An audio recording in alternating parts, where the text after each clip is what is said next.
What's going on, guys? OneEyedBandit back again with yet another video talking about more Dragon Ball FighterZ. And today I want to talk about the top 5 characters that need buffs in this upcoming update to launch later this month. I will say these are my personal opinions, and if you have your own, feel free to write them down in the comments. Also, I would like to point out that we are not going to talk about how we can buff these characters, just to keep the video a decent length. And lastly, if you would like a video of me going over the top 5 characters that need nerfs, let me get about 50 likes and I'll make it happen. Even though we know who is at the top of that list, but let us just start at the bottom and work our way up with number 5, Blue Vegeta. Yes, this could be my bias speaking because of the fact that I love Vegeta as a character in Dragon Ball.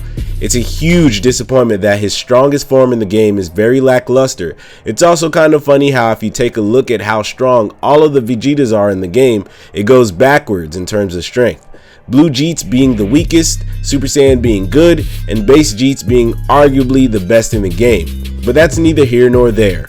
Blue Vegeta has always been one of the weaker characters in the game, having not the best neutral, with awkward ki blast, one of the slowest and most punishable beams in the game, even though it's not really a beam, you know what I'm talking about, big bang attack, and command grabs that people don't even really tend to use in neutral.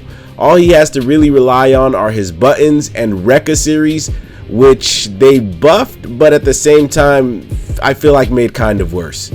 They are decent, it's just that he needs more as a character to strive, especially with how many characters are so good in today's climate. Not saying he and others on this list can't be amazing in the right hands, it's just sad that we have to say a character can be good in the right hands, when a lot of people don't have to work harder to be good with certain top tiers. Number 4, Goku Black. Oh, how the mighty have fallen. And even in saying that, Goku Black has never really been the mightiest. When we look back, Black was on most people's teams, especially in terms of popularity. He's actually still very high, and I chalk that down to how cool he is. But being cool isn't enough to be good in Dragon Ball FighterZ. Goku Black has amazing buttons, a great standard beam, but he lacks mix-up, especially with his instant transmission that doesn't feel too instant. And not to mention quite possibly the worst command grab in the game. This character has virtually been the same character since the release of the game, and I truly feel he could benefit from interesting buffs to his kit. Let me know how you feel about that in the comment section below as well. Number 3, Android 16. When you think of death in Dragon Ball, you never really get sad because the Dragon Balls exist.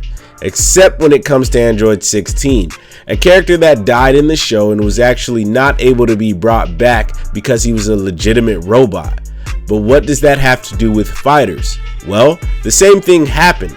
Arxis murdered 16 and he hasn't been the same since. It truly is amazing how one patch can absolutely kill a character.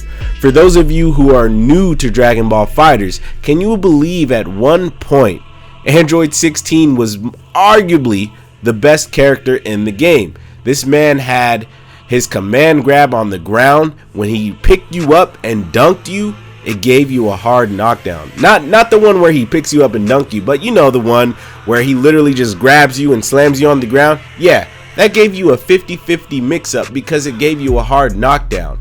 And quite personally, I don't know if I would like to see him return to his former glory, but I would love to see the character be pretty good again because people have completely stopped playing this character. It's a wasteland of Android 16s out there. But anyways, guys, we're gonna go on and move on to the next character on this list, which is number 2, Vedel.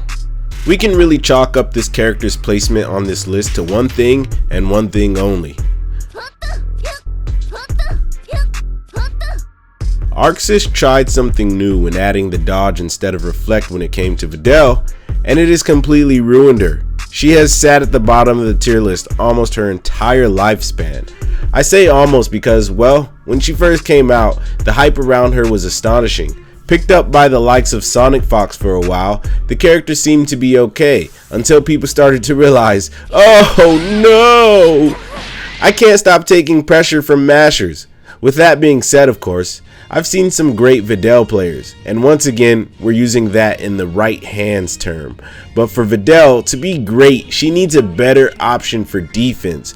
Whether it's giving her a real reflect or buffing the abysmal dodge, I'm sure she can benefit from a lot more, but that's for my Vedel players down in the comment section.